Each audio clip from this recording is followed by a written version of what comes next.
Everybody, I believe everybody walked through the city, and I believe everybody also have been to the periphery area, to some spots where there were no buildings, skeleton, and so on. But I believe nobody ever seen the hidden map.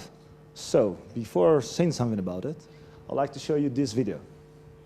Yeah. Welcome to Madrid, the capital and largest city of Spain. The population of the city is almost 3.2 million, and is the third largest city in the European Union. The city spans a total of 604.3 square kilometers. We all know about the usual sights of Madrid, but have you heard about the hidden map? We here at Archiprix present a new tour guide through the hidden gems of this fantastic city. For this edition we have personally selected 9 locations that you must visit, and have also suggested activities you can do along the way. In this film we will give you an example of how to use this guide. Let us zoom into Edificio España, located on D3. For information about the specific building, please flip the map around. Edificio España is the first skyscraper in Madrid and is now the 14th tallest, sitting at 117 meters. It was completed in 1953 and is an example of 20th century Spanish architecture built in the neo-Baroque style. The interiors are heavily dusty, eerily and dark. The rooms have been stripped bare and under renovation. The building has a rustic and desolate beauty.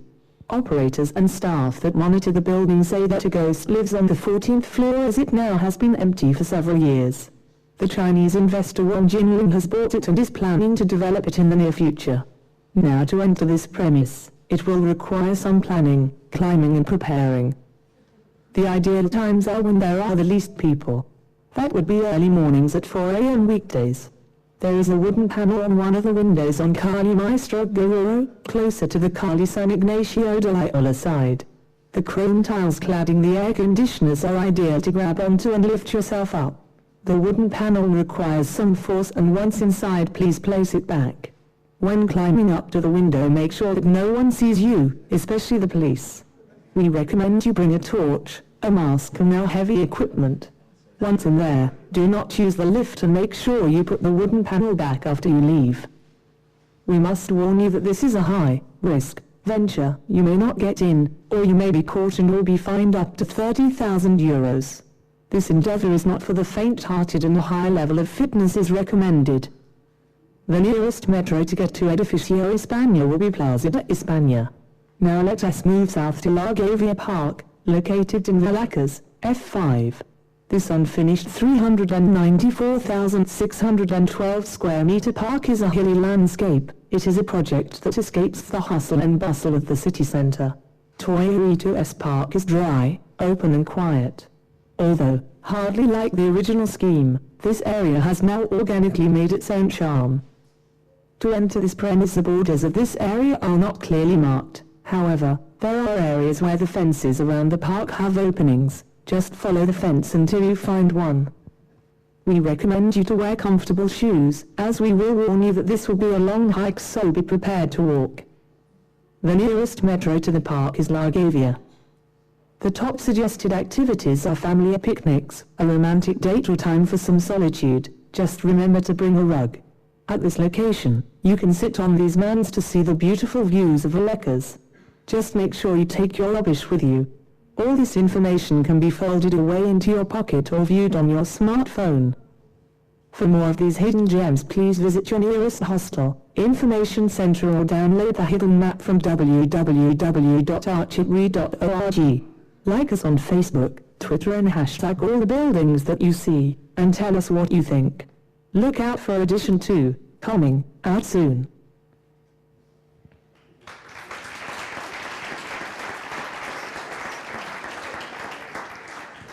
Well, first of all, we'd like to show the map and to let it pass through, let's say. Then I would say, is it quite clear how the administration in the past year failed completely with the urban development of the city, and failed in the sense that they used interest and economical reasons for, I'm going to say, let's say, developing their own interest and, and the area. But then this speculative process, because that's how we can define it, kind of... Can you push your microphone up? Yeah, sorry. I'm really not used to it. Anyway,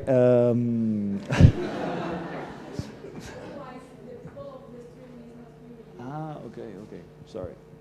Well, this speculative process didn't consider the overall view. They didn't consider the growth or how we could develop the city. And they even started to use a process basically on try and from mistake learning. So basically we became, or they became, slave of this process. They did not allow any discussion. They didn't open any room for having a talk with also the citizen, the people. And the main question is, aren't people the city? Isn't the city made for the people? Well, for our opinion, that's how it is. And it is also another point that we have to consider. Those people, or at least for what we showed in the last interview that most of you already seen, didn't have any awareness about the 421 buildings in the inner city that were vacant, like not used. So from that point, we were thinking, how can it be that an administration is not involving citizens in a discussion? How can it be that there is this smoky atmosphere around it?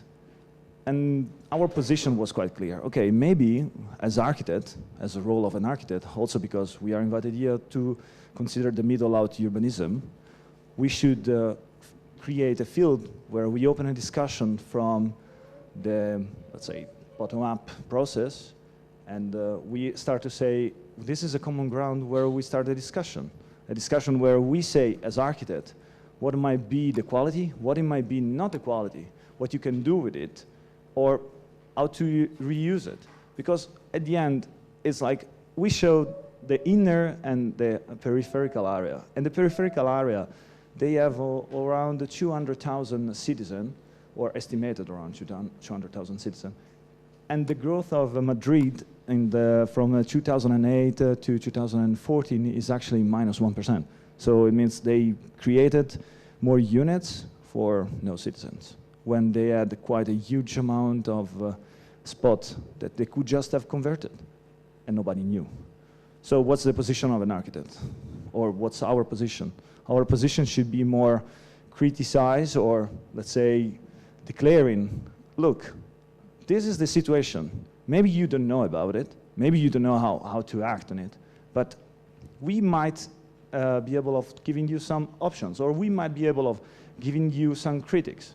And then you can move, because people do not have voice, or at least that's how it looked. So our intention with this map was exactly to, yeah, can I say provocate?